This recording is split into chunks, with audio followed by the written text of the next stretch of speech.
Hey, Jen, thanks for joining me today.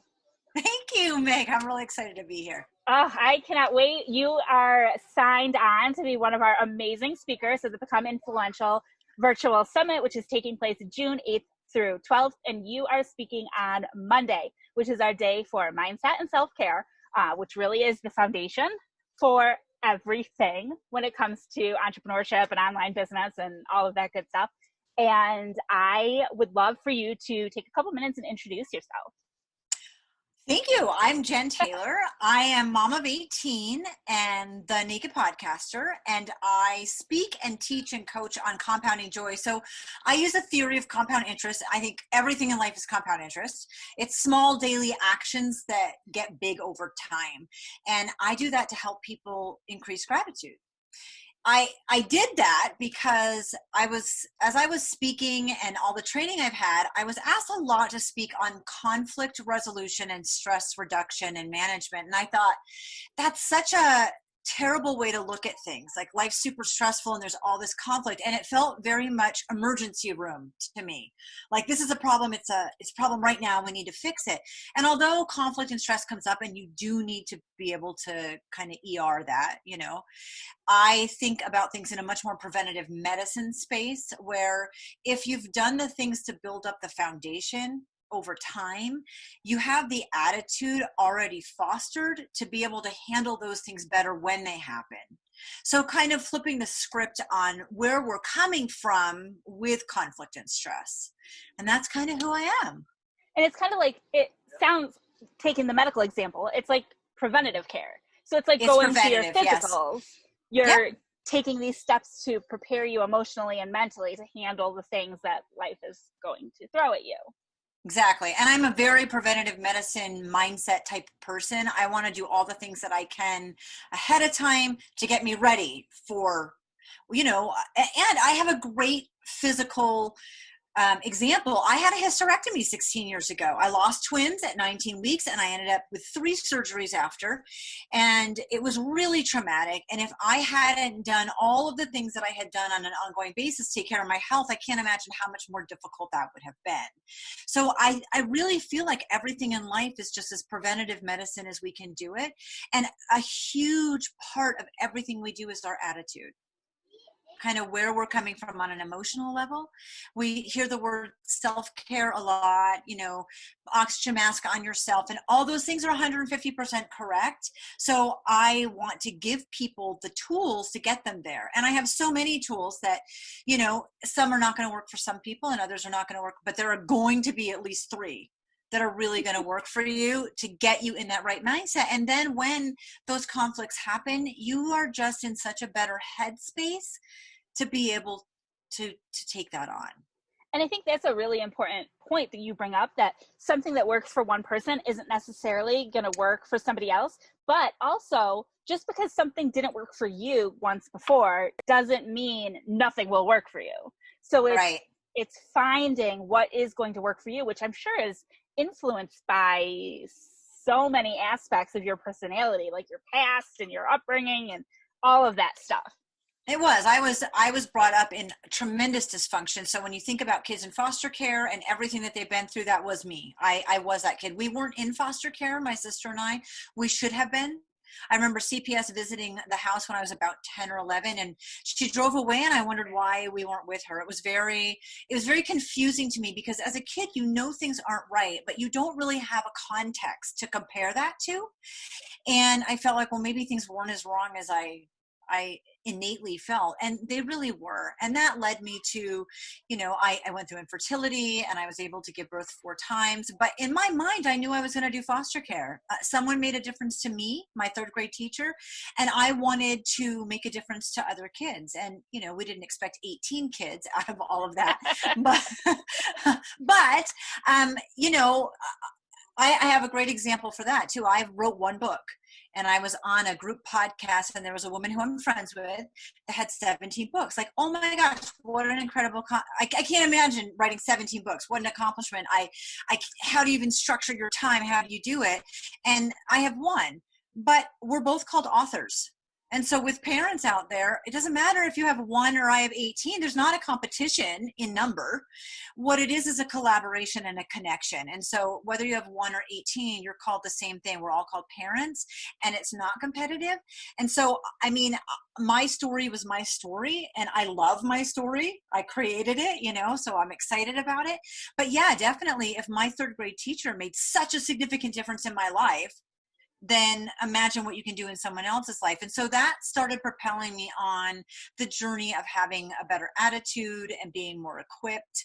And then like having all these foster cares and having like tremendous, I used to train foster parents. So I was a foster parent for 12 years and then I became a trainer. So it's not like you can just take a suicide awareness class. I had to take enough training to be able to train parents in suicide awareness. And I work with the toughest of the toughest kids in the system.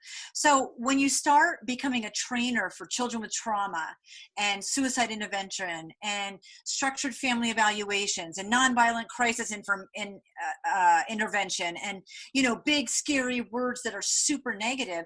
Yeah, I have a lot of training in that, but that doesn't mean that we need to come from that space. That training really taught me that you never know what life's going to throw at you. And look at us now in the middle of a quarantine, right? You just have no idea. All these things are out of your control, but coming at it with more skills and tips and tools that you can build to do better when things are thrown at you. That was my whole goal from the lessons I learned growing up all the way on. And I don't think I've heard your like childhood story, and it's heartbreaking. Yeah. Oh my gosh, that is heartbreaking. That's what my book's about. My book's about this is dysfunction. Yeah. Oh, but I love how you've turned it around. And I know I interviewed you in a podcast previously, and we've talked about your kids, but can you break that down a little bit? I know there are people listening that are still stuck on that 18. mom of 18. Break it down a little bit, because I feel like that's amazing too. So I was told at 15, I was having a lot of trouble with cycles right before my 16th birthday. And that doctor looked at me, and so interesting because I turned 50 this year and I still think like, why did this doctor do this? And he said, you're probably going to have difficulty having children, expect to go through infertility. I'm 15. He's the first man that's seen me below the belt. You know, I'm like, I'm not worried about that, but it planted a seed. So I had my third grade teacher planting a seed that you can make a difference in someone's life. And then he did. And I did go through infertility. I went through 7 surgeries. I was maxed out on medication. And I was at the point where my doctor said IVF. And to women who have done it, bless you. It was not my path. And I knew it was not my path. And I said to the doctor, I'm white flag in this. I'm done. And so he was weaning me off the medication and doing blood checks. And he came into the room, this little Asian man who was super quiet, and he hugged me, which was very unusual. And he said, you're pregnant. It was not on the cycle that I put you on, and it's your miracle from God. Expect a very difficult pregnancy. And I wish you the best of luck, and expect to never be able to get pregnant again. I had a very difficult pregnancy. My daughter, who is now 28, was born with a lung disease. I was told her the first time I would hold her would be after she had died, and that she wouldn't live through her first 72 hours. With all of these experiences, I knew I was done with infertility and I wanted to go straight into foster care. So I did. That's what I did. I ended up getting pregnant 7 times. So maybe doctors, it's not in their book. I'm like, I think it's sex, Meg. I think that's what... So maybe it's not the blood work, but I did give birth 4 times, and I lost 3 children. And the last one was twins at 19 weeks. And that was a disaster physically and emotionally. In the meantime, though, I did foster care. So I had taken in 4 adoptions and 4 births, and I had 2 kids that stayed long-term. So that's 10. And then I ended up divorced 15 years ago, and I kept doing foster care on my own. So I adopted a 5th child, and I took in 3 more that stayed with me long-term. So if you're adding, that's 14. And I was divorced. So that older daughter that's 28 now, she and a mutual friend started fixing me up on dates. It was horrible. I was humoring them, but they fixed me up with Dane. Dane and I, from the moment we've met, we've never not been together. He had 4 children and his wife died. So that's 18. That's the math. That's the math. And his 3 older kids were the same age as all my kids. And then there was like this 8-year gap, and we have a 10-year-old. So it's like, that one was the loop, that was the tough one for me. Like, wait, she's 4 and her mom died when she was a baby. Yeah. So I've had to navigate a lot of interesting situations with these kids. And basically, I want to make a point for anyone listening and still thinking, well, 1, I'm crazy. Yes. Embrace it. And 2 is like, still the, how do you do it? I chose this life and I love it. And that goes a really, really, really, really long way. And again, it's not competitive. And basically, because I did family Costco style, I've had more opportunities to fail and to make mistakes and to learn. And I've had more tough situations with my kids, and I've had over 28 years experience. So basically, I'm just compiling all that into like this, who I am, and I'm saying, here you go, to make it easier for other moms, especially those of us who are entrepreneurs and dealing with a whole nother set of issues, right? Yeah. Well, gosh, this has been amazing. I feel like this could be your whole presentation for the summit. Oh. So I can't wait to see what you're going to take us through in June. This has just been amazing. Thank you so much for being willing to share all of this information with us. Your story gives me goosebumps, and it makes me happy, and I just think you're amazing. So thank you. I'm so excited. And for everybody who's listening and watching, make sure that you are there. The summit registration is open. The summit will be happening June 8th through 12th, and you will be speaking on Monday, June 8th. Do not miss it. Thank you so much, Jenn. Thank you. You're welcome. Hello, I'm Jenn Taylor. I'm really thrilled to be with you here today at the summit with Meg Brunson, who I adore. I'm going to go ahead and get started and share my screen.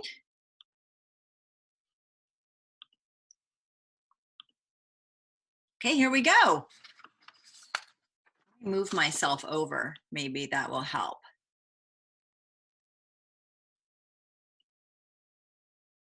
Maybe not. We'll give it a whack.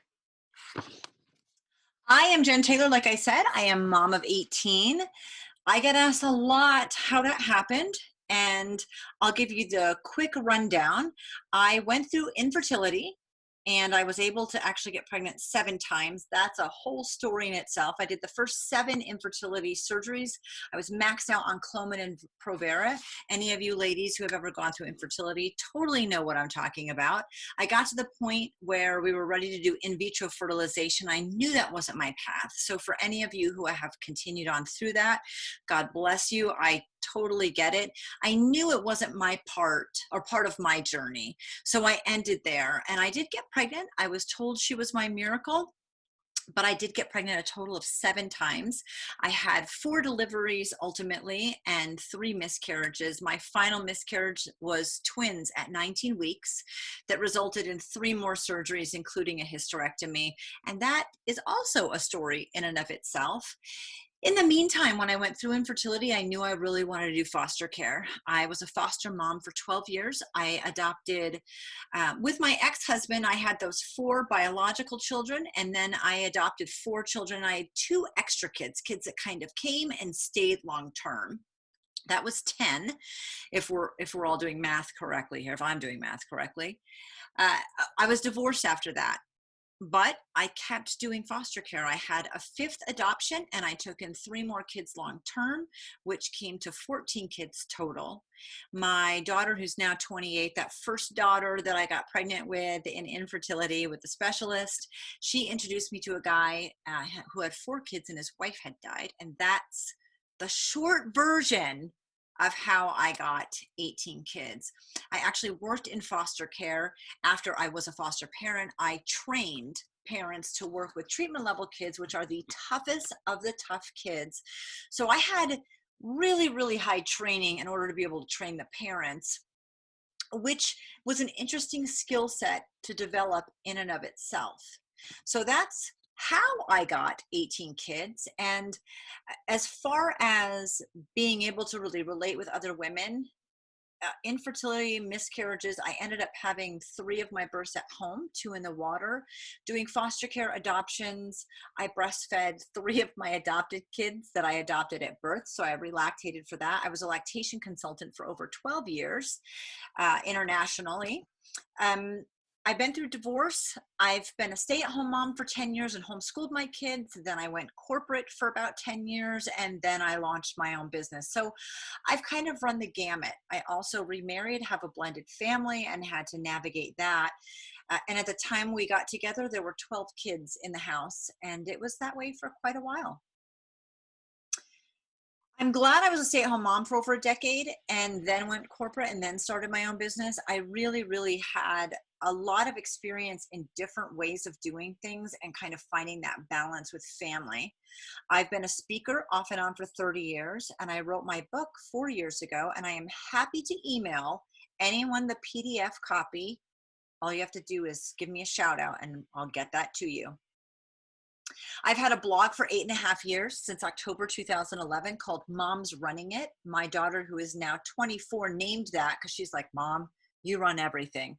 I am a runner, so I like a play on words. That was pretty funny. Then I started vlogging in 2018. I started a podcast 3 years ago in May 2017. And I'm going to give you a breakdown on this a little bit. In February 2015, I had 10 kids with my ex-husband. 6 of those kids were under the age of 18, and 3 of them came forward and made an accusation that my ex-husband was being physically abusive. So I went back to court and I got full custody of my kids. And a year and a couple months later, I released my book. I released my book because I wanted to know that you should not be afraid. I had held back because I was afraid. What if my mother reads it? What if someone reads it and makes them uncomfortable? It was a lot about the dysfunction I grew up with. And you gain a lot of courage when your kids are struggling. And I was no longer afraid to get my story of dysfunction out there. I really wanted my kids to know that they're not alone in a story of struggle. And 9 months after the book was released, I released the podcast because I wanted to get other people's stories of struggles out there. And I've actually had one of my daughters on already, and a couple more that want to come on and really dive in and talk about what they went through and the silver lining behind that. My podcast is called The Naked Podcaster. I'm asking my guests to bear it all emotionally. I bear it all physically. You don't see any of my lady bits, but it's really fun.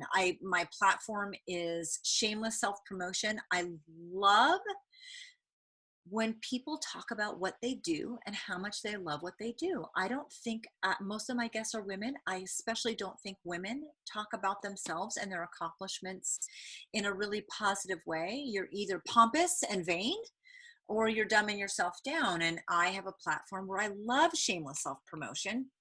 Then we dig into your struggle in detail with a lot of grit. It's explicit. We talk about the down and dirty of your struggle. And then we talk about the who, what, when, where, how you got through or continuing to get through that struggle.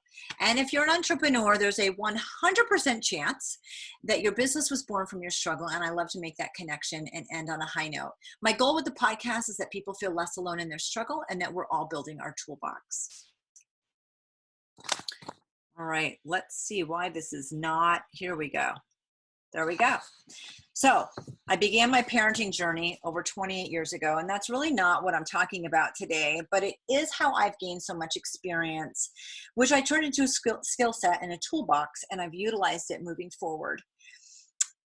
Whether it's the blog, the book, the podcast, I love the story. Changing the story of a foster child, creating the best story I could for my kids, my own love story, listening to other people's stories. I'm enamored by the story. Have you ever heard a story and thought, I don't know how a person got through that, but then share your story and they say the same thing? So 100%, everyone's story is good enough. And I love that. I have a lot of hours of intense classes. So suicide prevention, drug and alcohol use and addiction, you can see this here.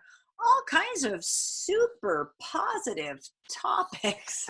And I was asked to speak a lot about stress reduction and conflict resolution. And I have that training, but I really don't think about things in that light. When shit happens and it's overwhelming and we're upset and you're in the middle of the stress and the conflict, that's really difficult. And there's no magic wand to wave it all away.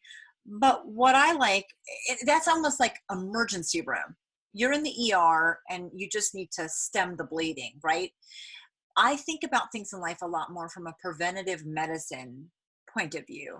So my whole goal and how I think and how I share things and how I've gotten through my own struggles and parenting 18 kids for over 28 years is looking at things through a more preventative medicine. What can we do to build ourselves up from the beginning so that when stress and conflict happens, we have a better attitude to be able to handle it and tackle it? I do have 3 coaching certifications and all kinds of CEUs and lots of stuff. But really it comes down to speaking someone's language and finding their tribe.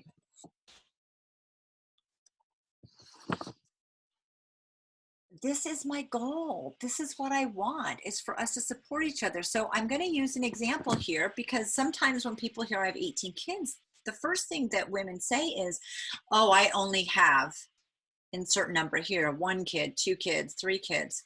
I've written 1 book. I was on a podcast with several authors, and one of my friends that was on the podcast has written 17 books, which is an enormous accomplishment. And someone mentioned, you know, Jen, how do you feel being here with people who have written so many books? And I'm like, well, she's written the most and she's a friend of mine and I adore her, and she's written 17 books. And you know what we're both called? We're both called authors. So it's not to make it seem like she hasn't done something incredible, but I'm an author also, even with 1 book. So regardless of the number of kids you have, you're still a parent. You don't have to meet some prerequisite to be in the club. And the best thing that we can do is to make an impact through our stories and building each other up. Albert Einstein said, you can't solve a problem with the same thinking that created it. And I'm going to talk a little bit about mindset. This is Taven. This was my book. And she's sticking her tongue out because she's silly and she's cute. And she was 6 years old when this was taken. She's 10 now. But she actually wrote all those little hello, my name is. She wrote words on them when she was 4. I wrote the word down and then she copied it onto these name tags. And what this is about is she's representing the little girl, me. She's representing little girl Jennifer.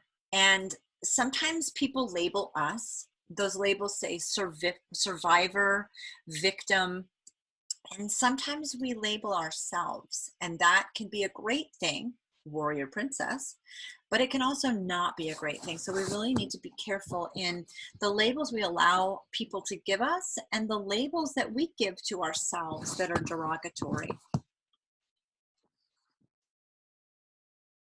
All right. This talk, my flagship coaching, the biggest thing that I do in my talk is about compounding joy, and that is about math. So let me tell you how I initially felt about that. So yeah, the math that we never think we're going to use. However, in saying that, compound interest is a pretty easy theory to understand, and most of us get it. It can work for you or against you. We can see it in our mortgage of our house or our car payments, but it's doing the small daily actions that add up over time. And it works predominantly in the finance world, but it can work in, I think compound interest is everywhere in life. And I tell my kids, it's the friends that you have, it's the things that you say, your internal monologue. It's the things that you allow into your house. It's your eating patterns, your exercise patterns. It's kind of everything in compound interest, where you can do small actions daily that add up to something super positive, or we do small actions daily that add up to something that's negative. But I think talking about math is kind of funny. And here's just an example of how it works with a mortgage. This was compound interest that worked for me on a night, that was date night with Dane. Might have worked against me, I'm not sure. A little bit more might have definitely worked against me, but we're going to do an exercise together. And I want you to understand that although all of this content is content that I've used for 28 years, some of it longer, some of it before parenting, but I'm definitely backing my information up or backing up my actions with public speaking and coaching, because I'm standing on the shoulders of people who are great scientists who have done the legwork to back up the information that I knew was working for me and was working for my family and was working in life in all of those different situations. Okay, we're going to do this exercise. I want you to think about something that you say to yourself that's negative. So I'm going to give you an explanation. An example. I'll give you a couple examples. This example is going to be, I got dressed before I came on this video, and I looked at myself in the mirror and I was like, you look pretty good in that outfit. You'd look better if you lost 5 or 10 pounds though. That's not a massive, horrible thing that I might say to myself, but it's an example of what I want you to think about in your own life when your internal monologue is not positive. So I want you to think about that. And then you can even write it down. We have worksheet stuff going on. And then I want you to think about, you can close your eyes if you want, or just think about calling up your best friend, your sister, your mom, going out to see your neighbor or one of your kids. And I'll use another example. Before COVID-19 happened, my daughter, who's a senior in high school this year, went prom dress shopping. She narrowed it down to 3 dresses. She's super excited. And we go out to pick out one of the dresses out of the top 3. So Kezia is trying on her dresses. Never in a million years when she's like, Mom, I think this is the one. I think like this is the one that I want to get. I love it. I would never look at her and go, Kezia, that dress looks great on you. It looked better if you lost 5 or 10 pounds. Never. And if I wouldn't say something to one of my daughters, one of my sons, call up my best friend, your mom, your sister, if I wouldn't say it to them, I should not be saying it to myself. And this is really, really important. So when those things happen and you write them down, it's possible to flip the script on what you're saying.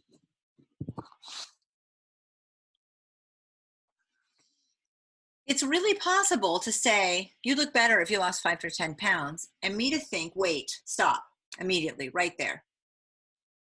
Is losing 5 or 10 pounds important to me? If it is important to me, what steps can I take to do that? So I take that pain point, that internal monologue that's not positive, and I figure out a way to flip it to have a different ending. But that does take work and effort. So I may decide, no, actually, I think I'm fine. I don't think I need to lose 5 or 10 pounds. I think I'm good. Then I shouldn't say it to myself.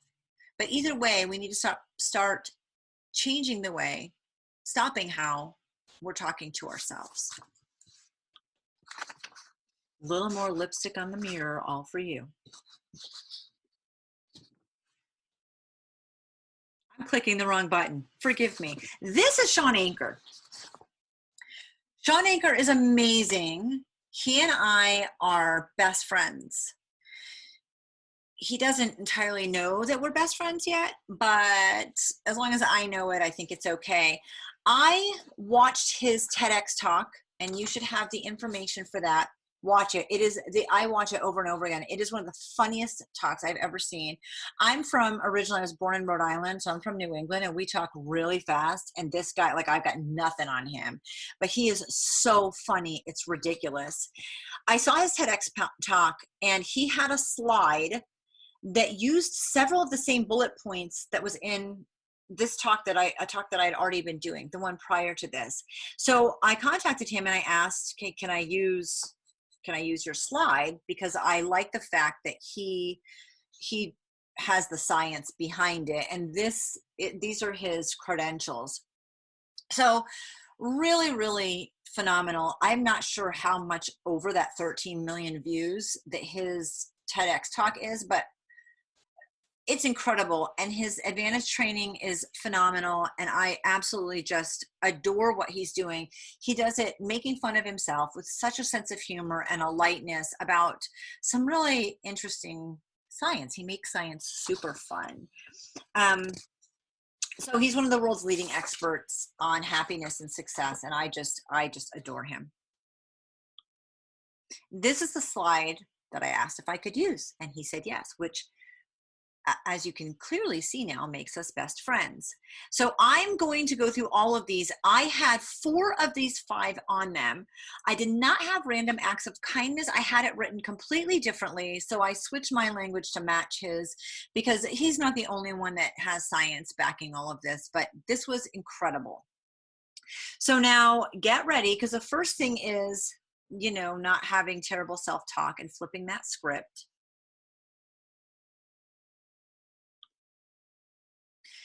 And here's this, your next action.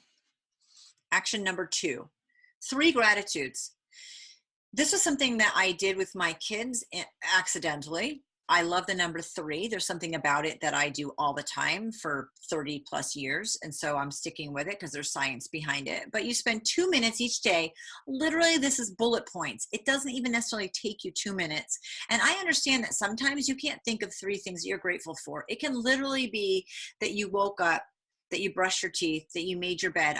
I know that there are days when you're feeling discouraged and you can hardly think of something that you're grateful for, but I want you to just start with 3 small things, take 2 minutes and jot them down. Please write them instead of type them.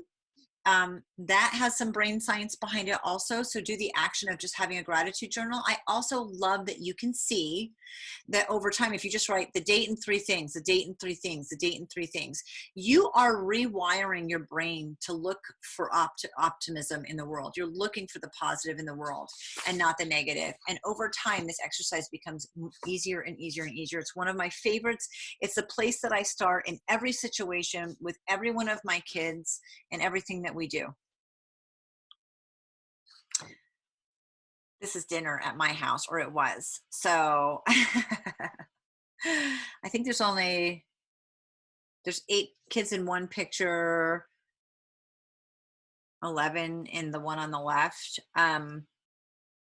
Like I said, we had 11 and 12 kids at home for years at a time. So for about 25 years, since my oldest daughter was about 3 and she's 28 now, I did something called high-low. And it was an accident. I felt like as a parent, we're going in a million different directions, and my kids deserved my undivided attention. And I love dinner. So everybody sits at dinner, no technology, and we focus on each other. And when they were little, honestly, it was me. This was even before cell phones and stuff, but it was me having to shut my brain off and put my phone down and all that, not answer the landline, and really spend 30 to 60 minutes of time with my kids. And so I just felt like in life's busyness, they deserved that from me. And it wasn't the only time I spent with them, but this was a very special time. So we did something called high-low. You could tell me one low, one thing that was not good about your day. And only one, because I cannot stay in a negative space. But then 3 things that were positive about your day.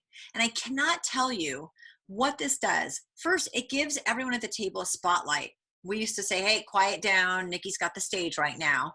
Like it's his turn. It's all about that. And we can ask them questions about their low or about their 3 highs to explain a little more if we don't understand it. So they really get special time all themselves when they have the stage. They have the spotlight and they get to talk about things. And what I didn't know before the science was that I was wiring their brains to look for the positive in the world by doing this. You also learn a tremendous amount about your kids this way. So that was 3. Number 4, journaling one positive thing every 24 hours allows your brain to relive it. These are examples of tons of different super fun, funny journals. I love that. I love journals. They're just like, you want to speak my love language, just surprise me with the journal. But you can absolutely get, and I started out with the 50-cent notepad that just flips. Write the date, write your 3 things you're grateful for, your 3 gratitudes from example 2. And then just one positive thing, like a couple sentences about something. So it's a little bit more than a bullet point, but because there's only one, it also takes about 2 minutes. There's a lot of science behind writing, so I'm going to give you several ideas, because I'm thinking out of these 13 ideas, if you like 2 or 3 of them and do them consistently, we are winning. So the next thing is free writing. And literally, I have an example to what free writing is and what it's like. But this is actually just you verbally vomiting anything. I would do this on a separate page from the gratitude and the journal one positive thing, because this can absolutely be just an unloading. This can be the one that you crumble up and burn or rip up into a million pieces. It can be like the scream on paper, or it can be stuff that's really positive. But just actually letting your brain download what's inside of it by free writing is a really great experience. Tucker Max, in his scribe method for writing a book, says if you can write 250 words a day, take 30 minutes, 250 words, you can write a book. Your book will be done.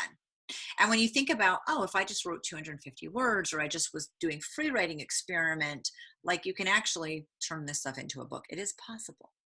But free writing is just a way to dump your brain. Okay. So this is number 6, and it's exercise. This is also just a really fun video. It has millions of views. There were, I think, 6 of them that were asked to do 100 squats every day for 30 days. I actually went from doing like 25 squats a day to doing 100 squats a day, and I did that for over 6 months. And I burned out for a totally different reason than the squats. But they measured them, and some of them got smaller and tight, and this woman gained, she's so funny, she's like, oh my gosh, I gained an inch of ass. So it really depends on your perspective. But the thing about exercising is that it's teaching your brain that your behavior matters. I have had people in my coaching program that are really in a space where this does not resonate with them at all. So I say start small. Take the stairs instead of the elevator. Walk to your mailbox and back. Wear something that tracks your phone. You can do a pedometer. Just start to be mindful. If you're working a desk job, stand up more. Take bathroom breaks with more intention. Really utilize every small way that you can get exercise in. You don't have to go to the gym and do an hour body pump class. Really, you do not. There's nothing wrong with that. You can be a CrossFit champion, and I love you because of that. But for anyone who's starting out and feels overwhelmed by this, it's small, easy daily actions that compound over time. There's so much information on meditation.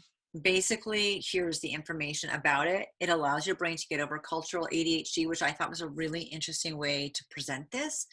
And we're creating this. I personally have not believed for years and years and years that multitasking is a thing. And if anybody could have tried to claim multitasking, definitely having 3 kids in diapers and breastfeeding 2 kids at a time, I definitely could have tried to claim that.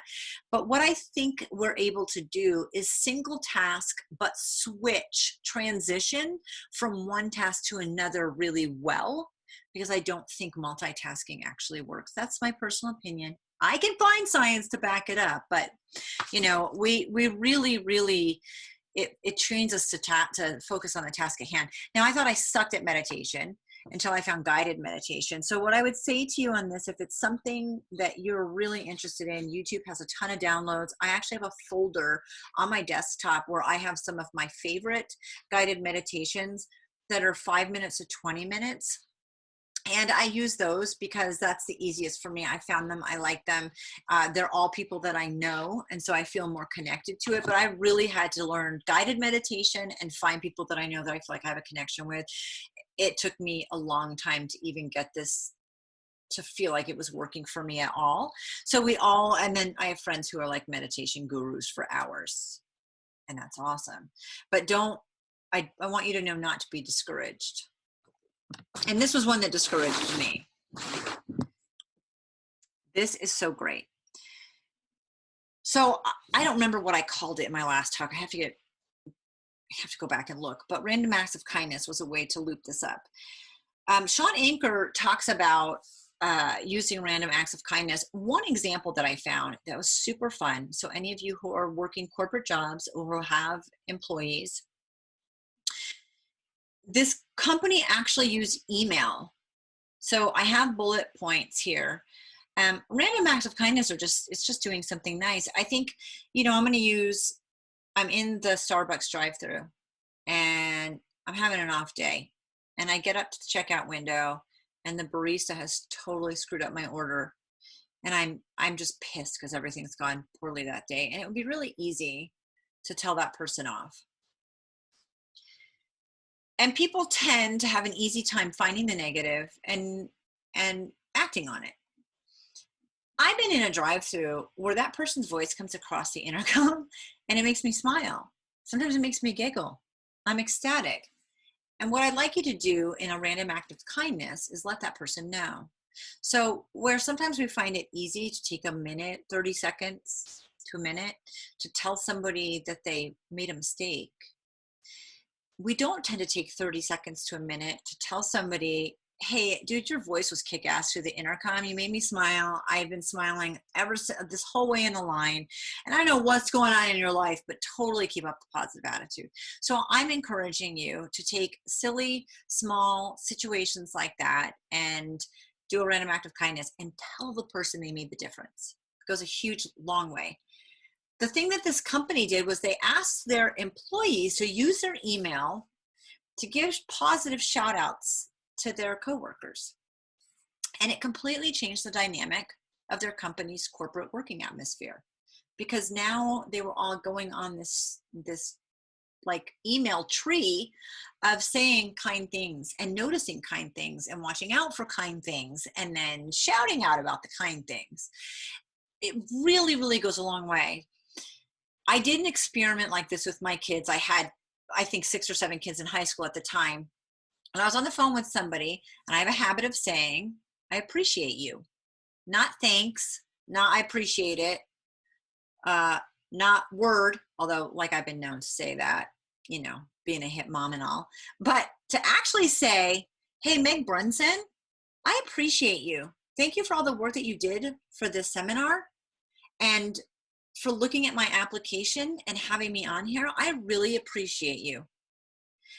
So my kids laughed that I said that. And I told them to take 2 weeks and at school, friends, especially teachers, anyone in a disciplinary, anytime anybody does something that was really great and made you happy, look at them and say, hey, make eye contact. I appreciate you. And see what difference it makes in your life and the life of people around, how people respond to you. And they were astounded at the end of 2 weeks. So just take time to look in somebody's eyes and say, I appreciate you. The last thing says Alexander's letter. And again, these are 4 random acts of kindness. There's a million, bazillion you could think of on your own. Alexander is someone who lives here in the same town as I live in Reno, Nevada, and we see each other and we talk pretty regularly. One day, I walked out to my mailbox and I got this little letter, handwritten address from Alexanne. And I was like, well, that's interesting.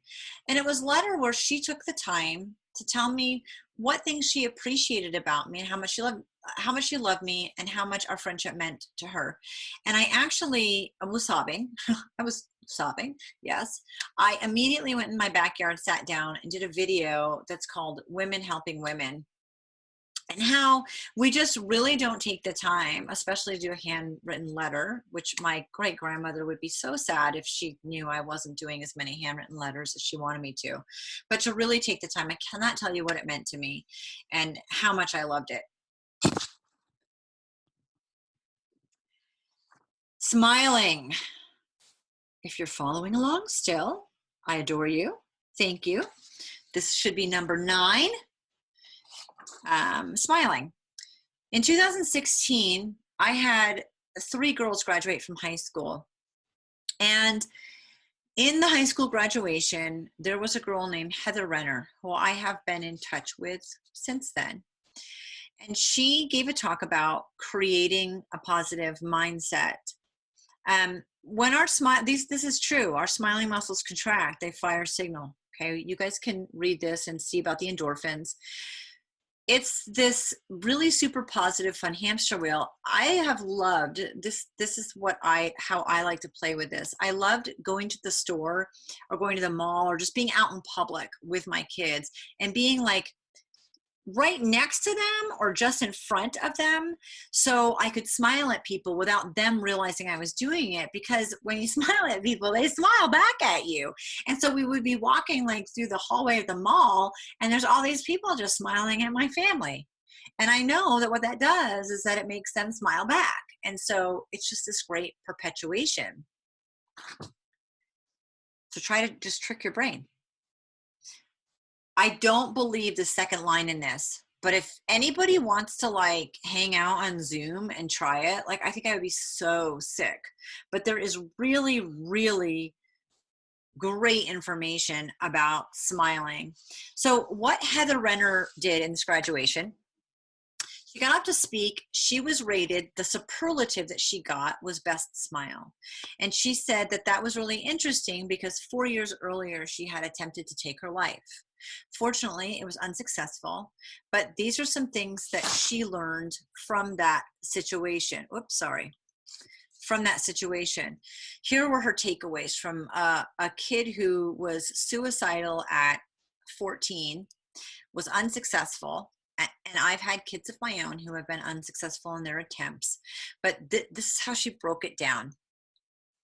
Every bad thing has a good side. Be grateful for lame, tiny things. Let yourself be loud, even though that means screaming music in your car. Know when to ask for help and don't be afraid of doing so. Thank your body for all its hard work. It's why you can live this amazing life. Pursue your dreams shamelessly. Smelling good is always a step in the right direction. And smile as much as you can, as wide as you can, at everyone you can, as long as you're not being creepy. It tricks your body into wanting to smile. In her 4 years, as a 14-year-old who tried to take her life to an 18-year-old graduating who got voted best smile, she just did this incredible job in teaching us a lesson at a very young age that just smiling can completely turn your life around. Number 10 of 13. Breathing. I have sent you links for breathing, and it kind of depends on what the goal is.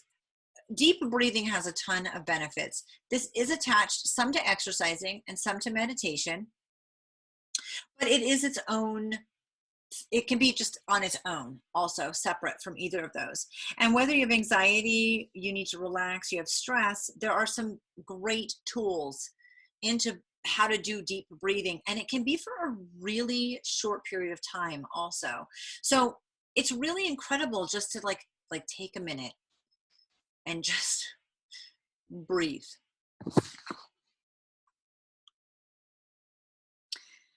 This is an exercise I've done for years. It's number 11. I call it the year in review.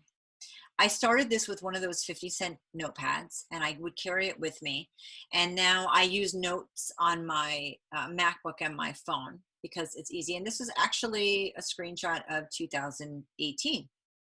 So what this is I write down things that are above normal. It doesn't have to be like a catastrophe, but like I did get stitches in my finger. I forgot, and I got a tetanus shot, and my kids were really, two of my kids went with me. They were both older teenagers, and they were ecstatic that I was getting a tetanus shot. So this reminds me of the bigger things that I went through during this year. And I quite literally just had this notebook in my purse, or I put it on my phone. When something happens, like I didn't remember I lost water for 3 days. That was actually terrible.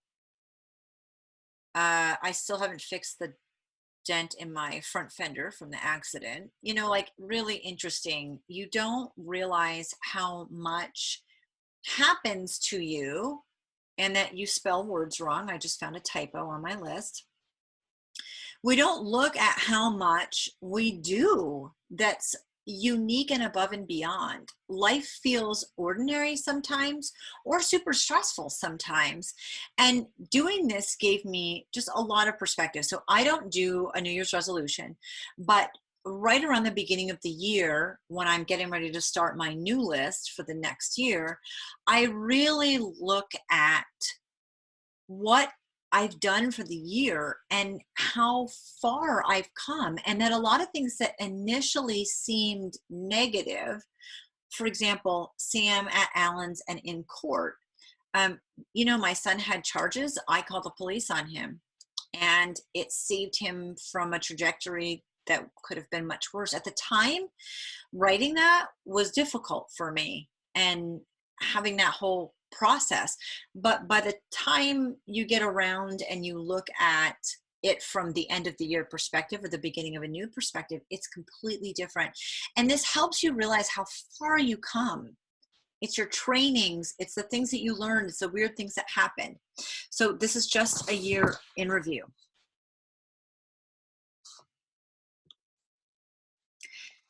This is one of my favorite things ever in the world. It is kind of a one-time thing. That's actually my arm. You can see it's upside down. Anyway, that's called a positive affirmation. It's also can be called an anchor. So an anchor is something physical that gives you a really happy memory, a good memory of a time in your life. My great-grandmother's desk is where I wrote my book, where I do everything for my business in my office. I remember her writing letters at it and where she kept her stamps. And that's an anchor. It's something physical I have that brings back a lot of really positive memories, but it can be something smaller. It can be something that's a tattoo. I was asked, I freelanced for a company in Australia, and I was asked to create a quiz. It was odd when I first got asked. It was one of the most fun things I ever did. And their goal was different than mine, but well, I use it now. I altered it and I use it for my own business. And so you could take the test through them or through me, and the outcome would be relatively the same, but used in a different way. That's the best way to put it. So I asked for permission to use the quiz that I created in my own business, and they said yes. They're amazing. And what this is a quiz that you take that helps you remember or redefine or reinvent what those positive affirmations and anchors are to you. So it helps you remember or reinvent, recollect your purpose, passion, drive, the things that give you a lot of positivity in your life. It's pretty short and simple. Anybody can take it. There's no charge. And it basically, I get the answers and I sit and I break down every single person's quiz myself. And I come up with all these common themes that then you can take and turn and use. You don't have to tattoo them on your body, but sticky notes on your bathroom mirror or a little red lipstick or something never hurt. But it's so much fun. It's so much fun to take the quiz. It's fun to get the results. And it's fun to just see like things that maybe you hadn't considered for a long time or you'd forgotten. I love it. Secret Santa. So this is number 13. I also sent this as part of your workshop, but you should have an example of Secret Santa. So I worked in an office with 7 women, and at Christmas time, we each had a sheet that said Secret Santa, and we drew names from a hat, and we had to do little inexpensive things over like a 3-week period of time. And then we had a party, and it was like, surprise, I was your Secret Santa. And we had to write down things at the time. And we had to write down things like our favorite candy bar or something little, because these were small gifts. Colors in your living room, smells that you love, or maybe smells that you hate, or all kinds of little questions. I had to take this paper home, and it took me 3 or 4 days to actually fill it out. I had been divorced, and I was now a single mom. I had 8 kids initially, and I continued to do foster care, like I said. I had been a stay-at-home mom supporting my ex-husband for 10 years, which I have no regrets about at all. However, I didn't finish my degree, and I had to go back into the workforce. And in the beginning, I was working 3 jobs. I felt at that time like I was failing at everything. And the word I would use is shame. Like I couldn't do enough for my boss who wanted more. I couldn't do enough for my kids who wanted more. And I realized from this, I was doing nothing for myself. There was no oxygen mask going on me first, which was a huge part of why I was struggling at that point. Fortunately, it hadn't been going on for very long, and I caught it when I realized if I couldn't fill this out, I needed to do a better job taking care of myself. Funny story, I still have the original paper because I never want to be in that space again. And it's folded and put in the back of my journal. Dane picked up my journal one day and it fell out and he saw it. And he came to me and he's like just out of curiosity, have you done any speed dating? And I was like, what? I've never done speed dating. I think it would have been a blast. And if I had been single and gotten a chance to do speed dating, especially with a couple of girlfriends, I would have been all over it. But I never did speed dating. I'm like, why in the world did you ask me that? And he pulls out my Secret Santa thing. So apparently, like, this can double for a speed dating questionnaire also. So it's like a multi-purpose exercise. So that's good. So I love this one because it helps us remember maybe little things that we forget that we like and we can do for ourselves or ask for. So here are your 13. And like I said, if you can come up with 2 or 3 that you're like, yes, I love this one. This is definitely going to work. Do them. Start doing them every day. Consider me your accountability partner. I'm watching you, even though I'm not, and that's creepy. But these are 13 exercises. Really, they can really make an enormous difference. These are small daily actions that over time add up. And when you're doing these things and you're getting in this positive mindset, when conflict and stress happens, it's a lot easier to deal with. And I know that because I've been in conflict and stress and I've had the struggles that I've mentioned. And I mention them because they're mine and I'm the only one talking. But, you know, infertility, I grew up in dysfunction and abuse. I was on my own at 17. I didn't know how to cook or exercise. I was afraid of becoming depressed and addicted. And because my parents were. And angry. I had to navigate life on my own and it was stressful. I went through infertility. I had 3 miscarriages. I had a hysterectomy at 33. I mean, whatever our struggles are, they're all different. And there are points when I can't stop the conflict and the stress from occurring, but I know that when I maintain a positive attitude, and I'm blessed that for most of my life, I've been following these practices. So you can handle that conflict and that stress so much better. Of course, for anyone who doesn't like the number 13, there's a bonus. This is not a fast, easy compound interest in a way. It takes a lot more time, and it's the workshop that I'm offering for anybody who wants it for free as a bonus. It's usually a 5-day workshop. I'm offering it for 2 hours. It'll be more group, but I'll go over this. And the bonus is that you actually go through your life and determine who were the most positive impacts people in your life, and then you contact them. It's a little more in depth than that. It can take a couple weeks to actually complete the whole thing. But doing this timeline exercise is so beneficial because you really take the time to break down your life, kind of like the year in review, but you're doing your life in review. You're breaking down those memories in positive ways instead of negative ways. And then you're actually doing something to move forward and reach out to those people. So I love this activity. I'm so excited to be able to do the workshop with you. It's really phenomenal. You will have all the skills and tools you need to do the timeline workshop exercise to compound joy. And it will compound joy because it never goes away. I did it accidentally 4 years ago when I was writing my book, and I was like, oh my gosh, everybody should do this workshop. It became a workshop. And so timelines kind of look like this, and in your mind, that's sort of what we're going to be doing, breaking down your life in a way that makes sense to you. And then you're going to be using that forward, and really it will permanently make a difference in your life, but it's slightly different than the small daily actions. It's a bigger project. So I'm super excited to see you on the workshop.